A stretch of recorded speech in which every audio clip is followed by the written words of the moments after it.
Bonsoir à tous, mesdames et messieurs. Bienvenue à la grande édition de l'information sur Equinox Télévision. Au menu de ce 20h, dénouement autour des circonstances du décès tragique de Maître Sylvain Swop. La commission d'enquête, le rapport d'enquête du gouvernement établit les responsabilités. Selon la commission chargée de faire toute la lumière sur la mort tragique du porte-parole du collectif des conseils du MRC, le corps médical avait failli dans la prise en charge de cet avocat. La quintessence de ce rapport d'enquête à suivre dans ce journal. Clash dans la famille Obiangema de la Guinée équatoriale. Le vice-président de la République fait arrêter son demi-frère. Mis en résidence surveillée, Ruslan Ngemassou est soupçonné de corruption et de vente d'avions de la compagnie nationale. Que cache cette interpellation, s'interroge l'opinion équato-guinéenne.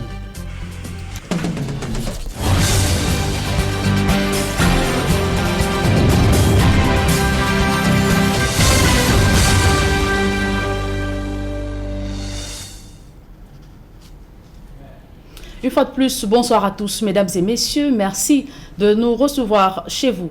Tout d'abord, cette frayeur à l'école publique Camberto, ici, dans la ville de Douala. Le corps sans vie de la nommée Belinda Wanibi a été découvert dans une salle de classe abandonnée. La victime était connue des services de sécurité comme une sans domicile fixe. Je vous propose d'écouter le directeur de l'école publique Camberto où la dépouille de la jeune fille a été découverte. On ne sait pas ce qui s'est passé dans la nuit. Ils ont forcé l'ouverture, probablement la fenêtre, et malheureusement on a vu le corps qui gisait dans le sang ce matin. Ce n'est pas un élève, c'est une femme de rue qu'on a retrouvé le corps. La police a pris des mesures pour que le corps soit évacué. Donc présentement, le corps n'est plus là. Sinon, on a des assauts, disons, entre guillemets, des délinquants, venant du camp Yabassi, également du quartier Makia. Mais la police est là pour veiller, mais ce n'est pas suffisant. On doit veiller à tout moment. Et dans la série de reportages sur les infrastructures scolaires, allons à la découverte de l'école maternelle et primaire publique de l'arrondissement de Konyambeta dans le Mbam et Inobu. Cet établissement manque de salles de classe et d'enseignants, de toilettes et d'eau potable. Emmanuel Diop et Marcelin Gansop de retour de Konyambeta. Nous sommes à l'école publique de Konyambeta. Derrière nous, la direction, une image qui vaut 1000 mots, des mots qui minent le fonctionnement au quotidien de cet établissement scolaire, l'un des plus anciens de cet arrondissement. Les salles de classe sont déjà délabrées parce qu'à l'intérieur, il y a de l'eau. Quand il pleut, les enfants sont dans une insécurité. Nous sommes obligés de les regrouper parfois d'un côté. Regardez à peu près devant vous là. Voilà les tôles qui sont en train de s'envoler. Et c'est une vieille école. Les élites de ces villages sont passées dans cette école-ci. Aujourd'hui, c'est une école qui a l'air, j'ai peur de dire, abandonnée. Les enfants d'initiation à l'écriture s'asseyent 4 sur une table banc. Or, à la CIL, les enfants devaient être assis 2. Ni introduit une double négation. C'est-à-dire quoi? Nous avons vu les phases négatives ici. Sur cette table banc, pas moins de 4 élèves, je suis le 5e qui essaie de me faufiler. Le problème d'infrastructure se pose avec acuité ici à l'école publique de Konyambeta. C'est une classe jumelée, Q-1, Q- deuxième année. En l'absence d'infrastructures scolaires adéquates, le directeur de l'école et ses collaborateurs sont obligés de faire contre mauvaise fortune. Bon cœur. Nous avons 6 salles de classe, mais nous avons eu une difficulté parce que l'école maternelle a perdu ses locaux. Nous nous sommes trouvés obligés de loger, de céder une salle de classe à l'école maternelle. Il y a des classes qui ont des effectifs pléthoriques. Je parlerai du niveau 2, c'est-à-dire le cours élémentaire 1 et le cours élémentaire 2, qu'on a été obligé de jumeler, dont l'enseignant est en train d'entretenir une 80aine d'élèves dans une seule salle de classe. Vive l'école maternelle, vive l'école comme ça, vive l'école maternelle. Et voici à quoi ressemble l'ancien bâtiment qui abritait la maternelle. Une vieille bâtisse dont l'inconfort mettait mal à l'aise les tout petits. Bien qu'ils soient désormais mieux lotis qu'avant, des difficultés subsistent tout de même. Je voudrais voir une école avec tout ce qui est nécessaire pour le bon épanouissement de ces enfants. Une école munie de tout le matériel normal comme en ville. Parce que je pense qu'il n'y a pas de différence entre un enfant de la zone rurale et un enfant de la zone urbaine. L'absence d'eau potable et de toilettes fait partie des plus grands défis auxquels cet établissement scolaire fait face. La rivière la plus proche est située à plusieurs kilomètres, obligeant les élèves ainsi que le corps enseignant à se débrouiller comme ils peuvent. Il y a eu l'IRCODE, c'est ces gens-là qui nous ont accordé ces toilettes. Ils creusaient des toilettes dans toutes les écoles dans l'arrondissement, je crois même dans le département. Mais 2 ans après, nous ne pouvons plus utiliser ces toilettes parce que tout a lâché là à l'intérieur. Et les enfants sont obligés de se soulager dans la nature un peu partout. Nous n'avons même pas de l'eau à boire. Lorsque les enfants ont soif, parfois il y en a qui descendent à la rivière là, boire l'eau de la rivière. En dehors de l'insuffisance des infrastructures, cette école à cycle complet a également un réel problème d'enseignants. Chaque côté doit avoir combien de centimètres? 5 centimètres. Chaque côté doit avoir 5 centimètres. Nous avons 2 enseignants d'État, c'est-à-dire le directeur et moi, et les 4 autres sont les maîtres des parents. Bon, ce qui n'est pas relativement bien, ça exige une pédagogie adéquate et dans des conditions telles que vous le voyez là, vraiment, c'est pas facile.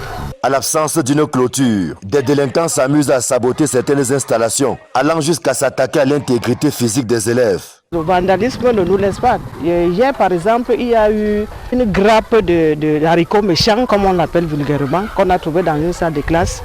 Et les enfants n'ont pas pu bien passer la journée parce qu'ils se grattaient, ça démangeait. Donc quelqu'un a eu le temps de s'y infiltrer et frotter, c'est pas moi, sur toutes les tables bancs. Ainsi va l'école primaire et maternelle publique de Konyambeta. Cet établissement scolaire qui accuse le poids de l'âge, broie du noir. Pouvoir public, élite et forces vives de la localité sont attendus à son chevet. Jusqu'ici, il n'y a eu que des promesses et aucune réalisation concrète sur le terrain. L'hôpital général de Yaoundé va désormais sanctionner les familles qui se disputent les corps conservés dans sa morgue. Tout report ou annulation de mise en bière sera frappé d'une amende de 50 000 francs CFA. Et cette décision du directeur général choque les usagers qui ont été rencontrés par nos reporters Aïk Cyril et Rodi Gungassi. Une levée de corps reportée ou annulée sans motif valable à la morgue de l'hôpital général de Yaoundé est désormais punie d'une amende de 50 000 francs CFA. Mais la note de service signée à cet effet par le directeur de l'hôpital n'est pas du tout du goût des usagers. Trouver d'abord de l'argent pour mettre un corps à la morgue, vraiment c'est pas quelque chose de facile. Et on vient encore augmenter une amende parce qu'on n'a pas respecté l'heure vraiment. Lorsqu'on prend une décision comme ça, on doit essayer de se mettre à la place de tout un chacun et essayer aussi de regarder tout ce qu'il y a comme contrainte. Parce qu'ils sont là-bas en haut et ne connaissent pas ce que nous vivons ici-bas. La famille peut avoir des difficultés financières ou alors il peut y avoir une mésentente.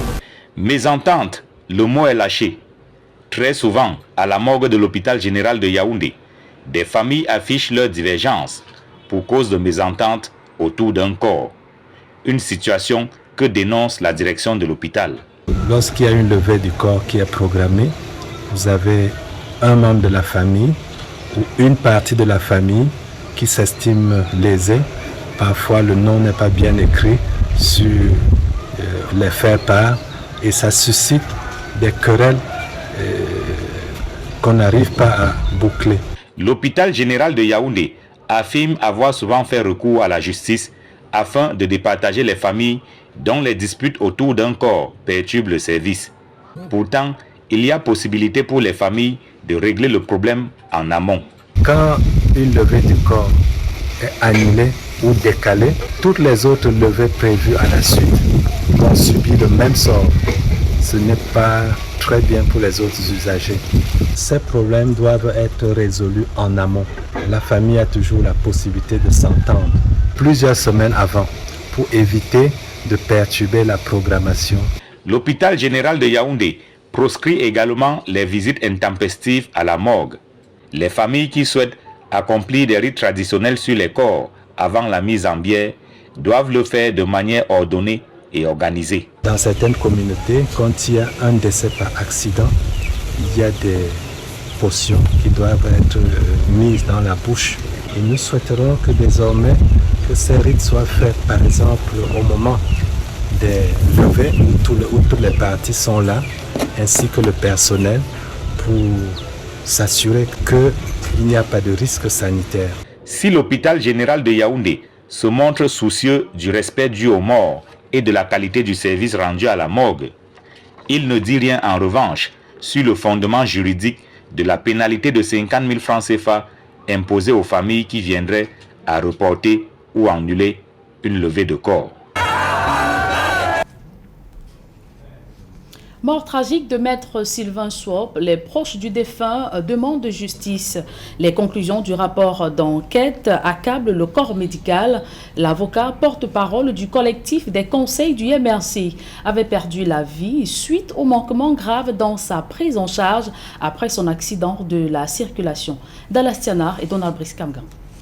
C'est un document de 13 pages qui passe au scanner les étapes de la prise en charge de maître Sylvain Swop par le centre des urgences de Yaoundé. Réussi après un accident de la circulation sur l'axe Tchang-Bafoussam en janvier 2020, l'avocat à l'époque, porte-parole du collectif des avocats du MRC, est mort juste avant son opération, 2 jours après. La mission des enquêteurs du ministère de la Santé publique pointe une série de manquements à la charge des personnels s'étant occupés du patient. S'agissant de l'anesthésie, le rapport souligne que maître Sylvain Swop n'a pas été réévalué avant la décision de l'opérer, malgré 2 jours d'hospitalisation. Bien plus, 4 tentatives d'intubation échouées ont abouti à un arrêt cardiaque en raison de son état hypertendu. Lorsque on lit profondément ce rapport, on se rend compte qu'il s'y cache des actes criminels. Et lorsqu'il y a un crime, et pour qu'il ne reste pas impuni, et que les victimes soient abandonnées à elles-mêmes, il faudrait qu'il y ait l'ouverture des enquêtes criminelles. Le rapport relève par ailleurs que les infirmières anesthésistes en service ont été utilisées de façon abusive et mises sous pression par le médecin chirurgien. En l'absence du médecin anesthésiste, dont la collaboration et la communication avec son collègue chirurgien ont fait défaut, d'après le rapport. Disponible depuis 2020, ce n'est qu'en 2023 que le contenu du rapport, élaboré par 4 fonctionnaires du ministère de la Santé, est connu du grand public après une fuite. Les proches de maître Sylvain Swop demandent justice au pouvoir public. Qu'en a fait le ministre de la Santé lorsqu'il a reçu ce rapport qui fait fraudeux sur les pratiques récurrentes dans les centres hospitaliers publics? On doit se poser des questions quant à savoir pourquoi le parquet général de Yaoundé est resté silencieux. On doit se poser la question de savoir pourquoi l'ordre de médecins a même refusé de participer à la construction de ce rapport. Lors d'un déplacement à Bafoussam en janvier 2020, maître Sylvain Swop est victime d'un accident de la circulation avec fracture du bras droit. Après son décès, naît une controverse sur la qualité de sa prise en charge. Une plainte est même déposée pour homicide involontaire par le barreau du Cameroun, dont il était l'un des membres du conseil. Et dans le chapitre consacré aux élections sénatoriales du 12 mars prochain, Equinox Télévision s'intéresse ce soir aux conditionnalités de candidature au poste de sénateur. Et ce sont les articles 217 et 218 du Code électoral qui régissent les formalités à remplir pour toute éligibilité. Théophile Tchunke et Gladys Sidier ont recueilli les explications d'un spécialiste, le docteur Louison Essomba. Pour chacune des 10 régions que compte le Cameroun, il faut 10 sénateurs, dont 7 élus au suffrage en direct par des conseillers municipaux et conseillers régionaux.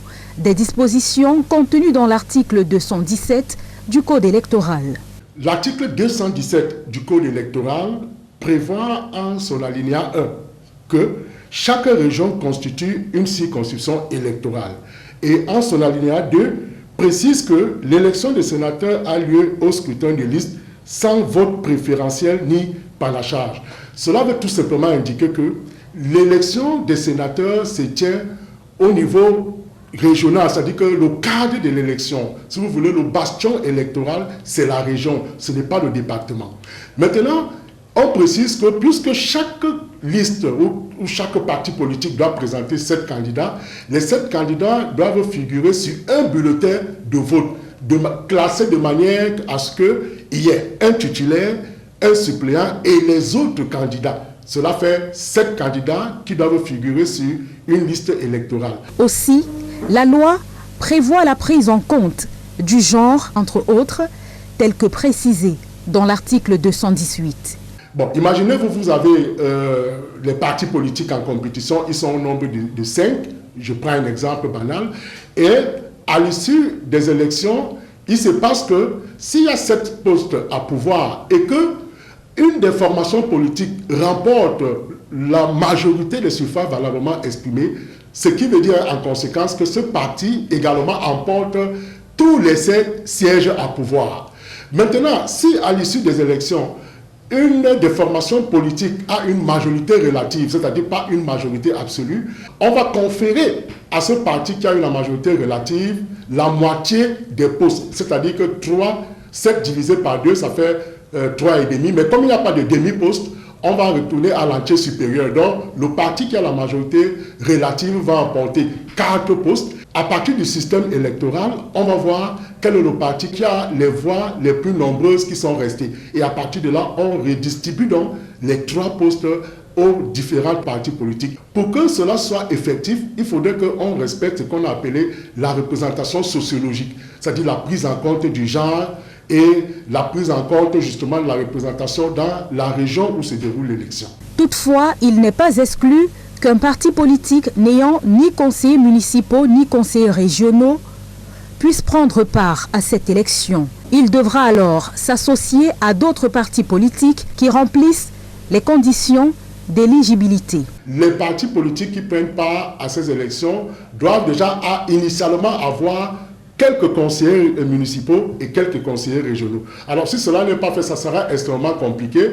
Donc un parti politique peut donc s'associer ou s'apparenter à une autre formation politique pour essayer de participer à cette élection sénatoriale. En attendant la date butoir pour le dépôt des listes des différents partis politiques auprès des antennes d'Elections Cameroun, les tractations se poursuivent dans les différents états-majors. Et ces élections sénatoriales du 12 mars prochain, ce sera sans le mouvement pour la renaissance du Cameroun. Sans base électorale constituée de conseillers municipaux et régionaux, le parti politique de Maurice Kamto a annoncé qu'il ne prendra pas part à ces élections, contrairement à d'autres formations politiques qui ont décidé de se jeter à l'eau sans un seul électeur. D'autres précisions dans ce reportage de Eric Florent Ouattat et Pierre Laverdu-Romban. Il est raisonnable de penser que le mouvement pour la renaissance du Cameroun ne présentera pas de liste à cette élection car le parti de Maurice Kamto ne compte aucun élu. A contrario, bien d'autres partis politiques n'ayant pas de conseillers municipaux élus se sont d'ores et déjà engagés dans cette course au Sénat. Rappelons que les précédentes élections sénatoriales se sont déroulées en 2013 et en 2018. Ces élections sénatoriales se font au suffrage direct avec un collège électoral composé des membres des conseils municipaux et des conseils régionaux. Le conseil électoral sera de fait sollicité par les partis politiques en course, sauf que dans le cas de figure du Cameroun, la majorité obèse du RDPC ne laisse souvent de place aux autres. André Dibamou est le président de la JDC, un tout jeune parti politique qui croit en ses chances d'arracher des voix pour des sièges au Sénat. Pour au moins 4 raisons. La première raison, c'est que les électeurs sénatoriaux ne sont pas eux-mêmes candidats sénateurs. La deuxième raison, c'est que les sénateurs ne votent pas pour eux-mêmes. La troisième raison, c'est que le SDF, en 2013, l'a fait dans l'Adamawa, où, avec 0 électeurs sénatoriaux, les conseillers municipaux à l'époque, ils ont rappelé les 7 sièges de sénateurs qui étaient en jeu dans cette région. Nous n'avons pas le corps électoral acquis à notre cause. C'est l'une des raisons évoquées par le MRC qui a annoncé qu'il ne sera pas de la partie. L'UDC, lui, a par ailleurs annoncé qu'il participera, mais ne manque pas de relever quelques griefs. Il s'avère au fil des ans que l'UDC restant constant et fidèle sur sa ligne politique, se confirmant davantage comme véritable parti de l'opposition, soit ciblé comme parti politique à exclure lorsqu'on a la possibilité de le faire des institutions de la République, notamment parlementaires. Pour des analystes, il est indubitable de voir la participation à ces sénatoriales des habitués des jouxtes électorales tels que le SDF, l'UNDP, l'UPC, le PCRN et le FSNC, pour ne citer que cela. Le Cameroun People's Party de Edith Kabanwala a fort longtemps indiqué que son parti ne participera pas à ce qu'elle considère désormais et jusqu'ici comme une mascarade politique, invitant toujours à revoir le code électoral camerounais comme le principal préalable. Et selon des observateurs avertis, le Sénat camerounais est une institution budgétivore. Elle engloutit en moyenne chaque année 15 milliards de francs CFA. Et cette année, par exemple, les sénateurs ont décidé de mettre un point d'honneur sur l'implémentation de la décentralisation pour justifier la hausse de leur enveloppe budgétaire pour 2023. D'autres précisions dans ce reportage de Josiane Gok et Achille Kamga. 16,162 milliards de francs CFA. C'est le budget du Sénat du Cameroun pour l'exercice 2023. Il a été validé le 8 décembre 2022 au cours d'une réunion du bureau présidée par le président de la Chambre haute, Marcel Nyat Difendi. On note que cette année, l'enveloppe a pris de l'épaisseur avec 1 milliard de francs CFA en plus par rapport à l'exercice précédent. Du côté du Sénat, on justifie cette augmentation par le fait que l'auguste Chambre veuille prendre en compte diverses innovations, notamment l'engagement des sénateurs dans l'approfondissement du processus de décentralisation, mais aussi le déménagement de l'institution dans ses nouveaux locaux. 2023 va marquer le début d'une nouvelle législature qui va courir jusqu'en 2028. Avant, la Chambre haute a connu 2 mandatures, 2013-2018 et 2018-2023. Chaque année, c'est en moyenne 15 milliards de francs CFA que le Sénat consomme dans le budget de l'État, soit un peu plus de 150 milliards de francs CFA en 10 ans. Alors que l'opinion s'interroge sur le rôle véritable de cette institution et son impact sur la vie sociopolitique de la nation, pour une chambre où tout passe comme une lettre à la poste, on attend dès le 12 mars le début de la nouvelle ère de la 3e mandature 2023-2028. 70 sénateurs seront élus avant que le président de la République nomme les 30 autres qui compléteront la composition du Sénat. Ce fut déjà le cas en 2013 pour les premières élections sénatoriales qu'a connues le Cameroun et en 2018 pour le second. Les 2 scrutins indirects ont toujours été largement dominés par le RDPC avec 56 sénateurs élus en 2013 et 63 en 2018 contre 14 et 7 respectivement pour le SDF. Hors de nos frontières, alliance géopolitique au cercle des Nations Unies, la Chine revendique une intégration de l'Afrique au Conseil de sécurité, une déclaration du ministre chinois des Affaires étrangères en Éthiopie. Et en Guinée équatoriale, le vice-président Théodore Obiangema met son demi-frère en résidence surveillée. Directeur général de la compagnie Ceiba International, il est soupçonné de corruption et vente d'avions. Et du sport dans ce journal, CHAN Algérie 2022, la commission d'organisation déclare le Maroc forfait pour cette 7e édition.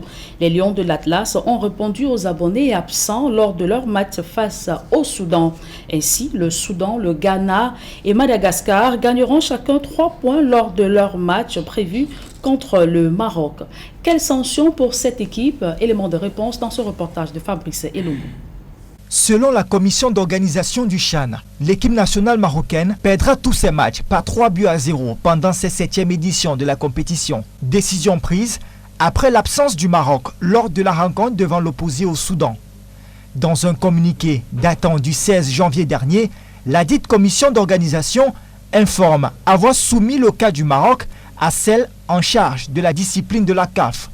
Le règlement du CHAN tel que prévu par la Confédération africaine du football est clair en son article 80. Il stipule un forfait déclaré moins de 20 jours avant le début de la compétition finale ou pendant celle-ci entraînera outre la perte du droit d'entrée, une amende de 150 000 $, soit environ 9 millions de francs CFA, ainsi que la suspension de l'association concernée pour les 2 éditions suivantes du championnat d'Afrique des Nations, sauf cas de force majeure, tel que défini par la commission d'organisation de la CAF. Hermine Mailly est consultante à Equinox. Pour elle, le Maroc peut bénéficier d'une jurisprudence. Au vu des différents règlements intérieurs, que ce soit celui aujourd'hui de cette compétition de voir honnêtement le Maroc être sanctionné, parce que il y a des cas de jurisprudence qui aujourd'hui font foi et que l'on peut observer au niveau de la CAF, notamment celui de l'Angola par le passé. Selon elle, le fait que l'Algérie ait fermé son espace aérien au Maroc depuis septembre 2021 peut être considéré comme cas de force majeure. Le Maroc s'est bel et bien présenté. Le Maroc a eu un plan de vol qui a été justement pas respecté par les autorités algériennes. Il revient aujourd'hui justement au niveau de la Confédération africaine de pouvoir s'asseoir et de statuer là-dessus. D'ailleurs, même quand vous avez vu le Maroc arriver à l'aéroport, ne pas se déplacer, malgré le fait qu'il y ait eu toutes ces mesures administratives, c'est justement parce qu'il existe ce conflit d'entente entre ces deux nations, ces deux grandes nations de football. En rappel, le Maroc avait déjà bénéficié de la tolérance du TAS en 2015 après son refus d'organiser la CAN cette année dans un contexte marqué par l'épidémie Ebola. Suspendu par la CAF pour les CAN 2017 et 2019, le Maroc avait vu cette décision à elle infligée annulée par le tribunal arbitral des sports. Nous mettons un terme à cette édition du 20h. Merci de l'avoir suivi, mesdames et messieurs. Retrouvez dans une poussière de secondes Serge Aloto et ses invités pour la deuxième partie d'Equinox Soir. Très bonne soirée à tous.